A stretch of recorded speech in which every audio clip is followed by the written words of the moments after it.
Let's talk about the big news of the day. This is the big news of the day. Everyone's talking about it. Oh my God. Stargirl is leaving DC Universe for season 2, and it's making its way over to CW for season 2. And a lot of people are really, really, really not happy about this for a multitude of reasons, which I'll quickly talk about. So DC Stargirl, renewed for season 2 by the CW, will migrate from DC Universe to become a network original series, right? You can kind of see at this point in time, like you can basically see what's happening here, right? You can basically see what's going on here. This is a situation where, all things considered, what you are looking at here is the slow death of DC Universe. And they thought Stargirl was going to revive it, but obviously it hasn't done enough. And obviously we're at the point now where they really do want to just, I think, they want to close down the app. And we're coming up on DC Fandom here pretty soon, and that's going to be a whole bunch of reveals. There was that big Reddit post all talking about all that the other day, big reveals. And then James Gunn came out yesterday and went, just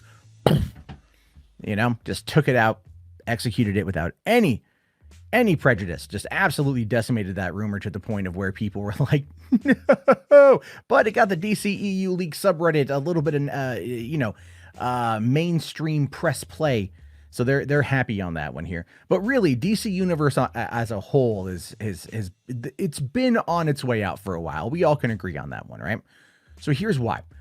You've got Doom Patrol season 2, HBO Max. Apparently it's doing pretty good over there. I still need to finish season 1, and then I'll dive into season 2.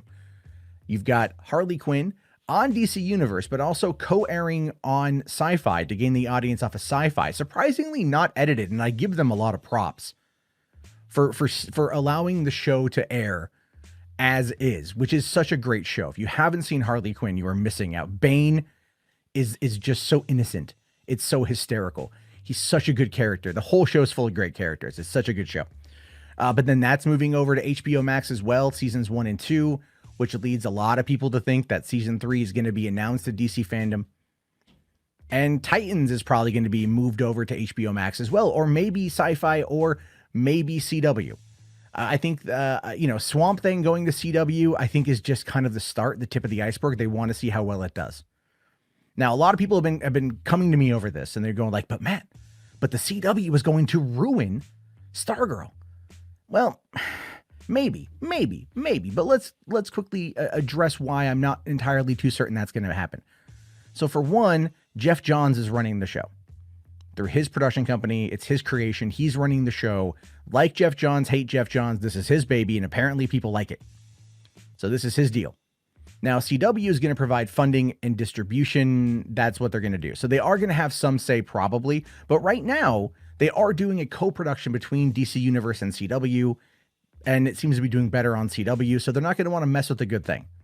My fear, and I always have this sort of fear, but my fear in general is that Greg Berlanti is going to come into the play, and Greg Berlanti is going to come out there and go like, it's mine now, because, he's the top dog. He's the big swinging dick over there at the CW, the Arrowverse stuff. And I feel like he's got to go. They got to get some new blood in there. Those shows are not terrible, but they're not great.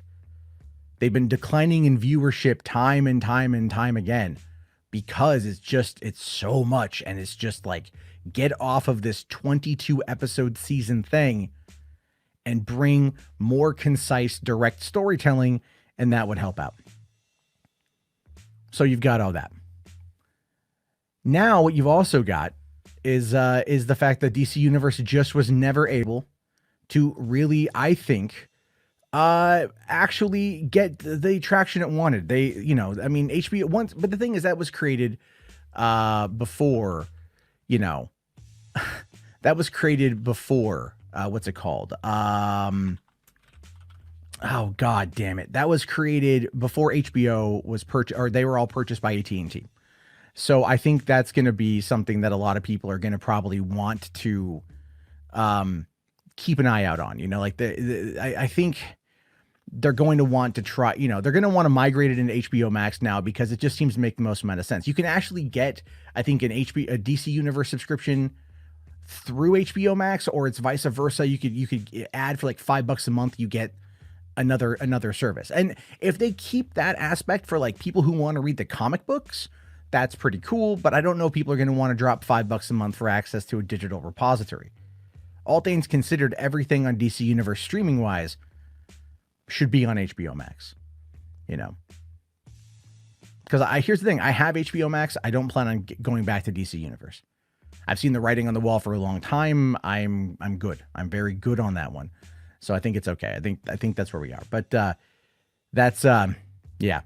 That's where we find ourselves on that story. I think, yeah, if you guys are with me on this one and you think DC Universe is dead, press 1 in the chat. I don't even have to guess. I'm seeing hundreds, if not thousands of ones. You guys are just, wow, there's so many of you in here putting 1 in there right now. You're probably using multiple accounts. Oh my God, tens of thousands of ones. Everyone knows it's done. It's dead. Put a fork in it. It's toast at this point. So